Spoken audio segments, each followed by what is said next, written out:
तो सांग मैंने चलते आज बनवा पालंग शागर एक नुआ रेसिपी। तो मु पूर्वर भिजे रखी बुट डाली से प्रेसर कुकर नहीं आसली किसी आलू काटिकी टमाटो कंचा लंका रसुण हल्दी लुण तापर तेजपत्र गोटा मसला गुजराती डालचीनी लवंग आउ गोलमरीच तापर पानी दे देकी आम भलसे गुड़े देकी प्रेसर कुकर बसईदेवा 2टा सीटी दवा जाए।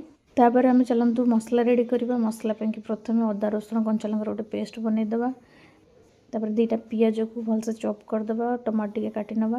तापर कड़े टे बसई सोरिष तेल पकईकी जीरा तार हिंगु टे पकईदेवा। तापर काटिक रखिया पियाज भलसे पकई देकी ब्राउन है अदा रसुण पेस्ट पकईदेवा। काटिक रखिया टमाटो पकईदेवा। तापर हलदी लंका पाउडर आउ जीरा पाउडर धनिया पाउडर मीट मसला टे पकईदे भलसे कषिदेवा। सीझा बुट डाली को आम ए पकई दे भलसे कषा मसला सहित। तापर आम काटिक रखी पालंग शाग पकईदेला किसी समय कषिला पानी टिके पूरेकी फुटवा छाड़ीदा भलसे मसला सहित मिसीगला रेडी हो पालंग बुट डाली तरकारी। आशा कर वीडियो भल लगी तो लाइक कमेंट करे बिल्कुल भूलिए।